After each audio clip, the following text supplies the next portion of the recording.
démocratique du Congo, 260 personnes sont mortes de la fièvre hémorragique Ebola en 4 mois dans l'Est. C'est ce qu'a rapporté ce mardi le ministère congolais de la Santé.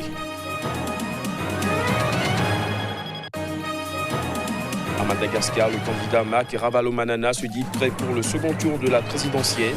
Il assure avoir désormais beaucoup d'expérience pour gouverner le pays, reconnaissant ses erreurs commises en 2009. Au Maroc, le roi Mohamed VI a rendu visite au président gabonais Ali Bongo qui poursuit sa convalescence depuis le 29 novembre à l'hôpital militaire de Rabat, et ce après plus d'1 mois passé dans un hôpital de Riyad. Voilà pour les titres. Bonsoir à tous. En République démocratique du Congo, 260 personnes sont mortes de la fièvre hémorragique Ebola en 4 mois dans l'est du pays. C'est ce qu'a rapporté ce mardi le ministère congolais de la Santé. Plus de précisions à travers cet élément. Selon le dernier bilan du ministère congolais de la Santé, au total, 260 personnes sont mortes de la fièvre hémorragique Ebola en 4 mois dans l'est de la République démocratique du Congo. Pendant ce temps, on a également pu enregistrer 140 personnes guéries. Depuis le début de l'épidémie déclarée le 1er août dernier, le cumul des cas est de 444, dont 396 confirmés et 48 probables. Le ministère de la Santé note par ailleurs que 72 cas suspects sont actuellement en cours d'investigation. La République démocratique du Congo est touchée par une épidémie d'Ebola qui sévit dans les provinces du Nord Kivu et de l'Ituri, région orientale du pays en proie à l'insécurité en raison de la présence de plusieurs groupes armés, nationaux et étrangers. Vendredi, le ministre congolais de la Santé, le Dr Oli Ilunga Kalenga, avait affirmé que la 10e épidémie en République démocratique du Congo est la plus grave au monde, après celle qui a frappé l'Afrique de l'Ouest en 2014. L'épidémie de 2014, on se souvient, avait touché plus de 25 000 personnes et tué plus de 11 000 patients, principalement en Guinée, Sierra Leone et au Libéria. La République démocratique du Congo a été touchée à 9 reprises par l'épidémie d'Ebola depuis l'apparition de la maladie sur son sol en 1976. Parlons toujours de la République démocratique du Congo. Le pays menace de prendre des mesures de rétorsion contre l'Union européenne si elle ne lève pas les sanctions prises à l'encontre de 16 personnalités congolaises. Le ministre congolais des Affaires étrangères a fait cette annonce le week-end dernier. C'était lors d'un discours à l'endroit des chefs des missions diplomatiques. Reportage à Yayette Mavinga. Le chef de la diplomatie congolaise, Léonard Tchéo-Kitundu, a rappelé les efforts de dialogue faits auprès de l'Union européenne afin d'obtenir la levée des mesures restrictives à l'encontre de 16 personnalités congolaises. Parmi les efforts fournis, il a notamment évoqué la conversation téléphonique avec Mme Federica Mogherini, vice-présidente de la Commission européenne. Tchéo-Kitundu a démontré le caractère contre-productif des sanctions et a demandé leur retrait avant la tenue du prochain scrutin. Dans l'hypothèse où l'Union européenne demeurait insensible à la demande congolaise, soutenue par l'Union africaine et les organisations sous-régionales africaines habilitées, cela compromettrait dangereusement nos relations de partenariat. En effet, la révision des mesures restrictives n'a d'intérêt que pour la République démocratique du Congo que si elle intervient antérieurement à la tenue des élections, car postérieurement à celle-ci, elle perdrait toute signification et partant constituerait un non-événement, comme je l'ai rappelé à certains d'entre vous ici présents. Face à une fin de non-recevoir, la République démocratique du Congo se verrait dans l'obligation de réserver à son tour son droit souverain de prendre des mesures de rétorsion qui s'imposent, dont elle préfère taire en ce moment la nature et l'ampleur. À Madagascar, le candidat finaliste et ancien président Marc Ravalomanana se lance dans la campagne pour le second tour de l'élection présidentielle. Il assure avoir désormais beaucoup d'expérience pour gouverner le pays, mais il reconnaît les erreurs militaires commises lorsqu'il était président avant d'être renversé en 2009 par un coup d'État. Marc Ravalomanana s'est également prononcé au sujet des accusations d'argent sale qui auraient financé la campagne électorale. On l'écoute. Parce qu'ils étaient concentrés avec le développement rural et aussi l'éducation. Et les militaires, c'est réduit la dépense militaire à l'époque. C'est les erreurs que je reconnais actuellement, c'est les militaires, c'est tout. Après le coup, en 2009, j'ai pensé qu'il y a beaucoup de choses qu'il faut changer. Donc moi, d'abord, c'était en Afrique du Sud, dans un pays qui était bien avancé que nous, en Afrique du Sud. C'était travailler avec les gens qui font l'exploitation minière, qui font l'agriculture, les fermiers et tout ça. Beaucoup d'expérience actuellement. Dis-moi, je n'ai pas truqué ou bien je n'ai pas volé de l'argent des boîtes roses. Je ne voulais pas aussi critiquer les gens. Je ne veux pas savoir d'où vient l'argent des autres. Ils ont de l'argent, ils ont de l'argent. Mais j'ai gagné dans le deuxième tour. Ça me suffit. Le prince héritier saoudien Mohamed Ben Salman a quitté lundi la capitale algérienne à l'issue d'une visite durant laquelle il n'a pas pu être reçu par le président Abdelaziz Bouteflika, souffrant. Une visite qui, il faut le préciser, s'est déroulée à l'écart des projecteurs et de la presse. Les images. Arrivé à Alger dans la soirée de dimanche, le prince héritier saoudien Mohamed Ben Salman a quitté lundi la capitale algérienne. Le président Abdelaziz Bouteflika, souffrant, n'a pu le recevoir lundi, contrairement à ce qui était prévu. Selon un communiqué de la présidence, le chef de l'État algérien était alité du fait d'une grippe aiguë. Le prince héritier saoudien a été cependant reçu lundi matin par le premier ministre algérien Ahmed Ouyaya.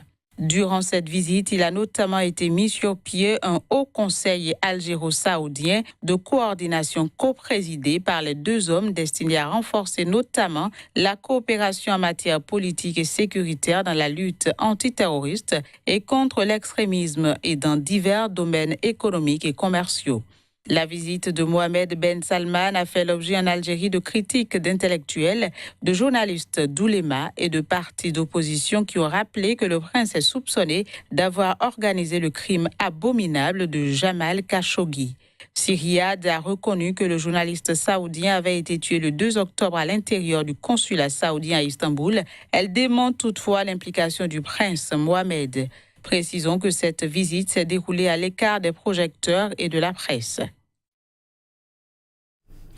Au Maroc, le roi Mohamed VI a rendu visite au président gabonais Ali Bongo Ondimba, qui poursuit sa convalescence depuis le 29 novembre dernier à l'hôpital militaire de Rabat. Le chef de l'État gabonais est arrivé au Maroc après plus d'un mois passé dans un hôpital de Riyad pour une maladie qui reste officiellement inconnue. Reportage.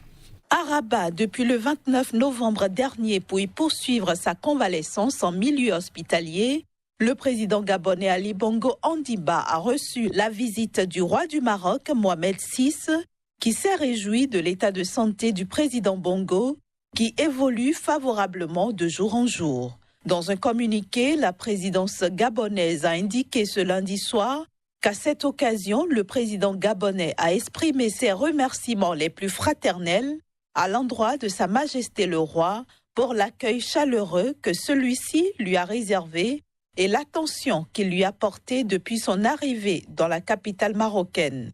Les deux dirigeants ont également échangé sur plusieurs sujets d'intérêt commun, ajoute le communiqué. Au lendemain de la visite du roi du Maroc, le président Ali Bongo a reçu la visite de tous les plus hauts responsables du Gabon, dont le Premier ministre Emmanuel Issossé Ngondé et le vice-président Pierre Claver Maganga Moussavou, qui sont arrivés à Rabat ce lundi soir.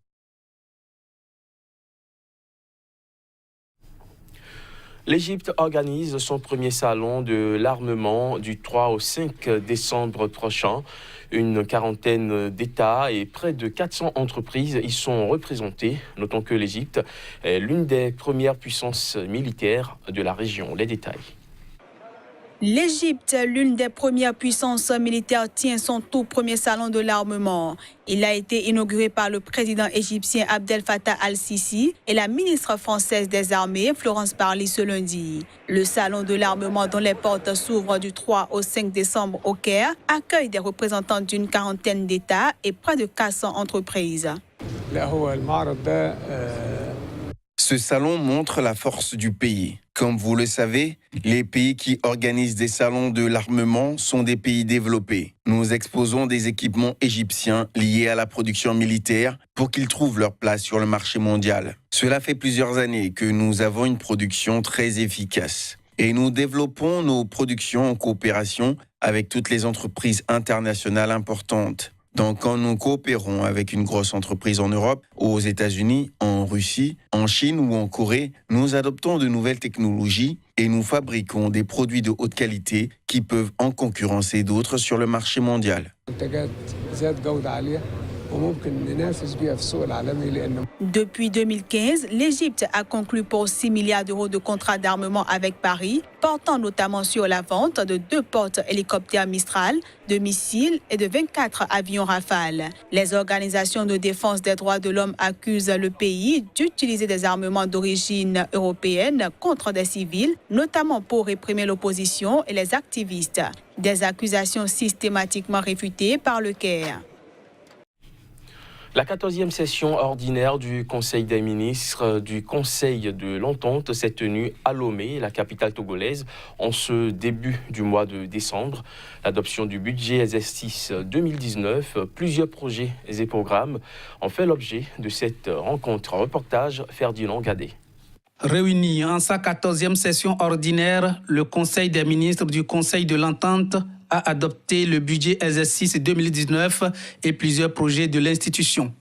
Dans la mise en œuvre des recommandations du Conseil des ministres du 5 octobre passé, la proposition d'une nouvelle présentation des états financiers, du programme d'observation des élections locales et du financement du mécanisme entente de renseignement, la proposition d'organisation d'une semaine culturelle et sportive du Conseil de l'Entente, le programme d'activité et projet de budget 2019 et le point d'information sur les projets de la Tour Entente d'Abidjan et le mall de Niamey. Près de 3 milliards, un peu plus en hausse par rapport au budget de l'année 2018. Le budget de l'année 2019 aura enregistré plusieurs projets. Une hausse parce que nous sommes en train de mettre en place des programmes que nous allons présenter à nos partenaires. Donc, il y aura beaucoup d'études au cours de l'année 2019.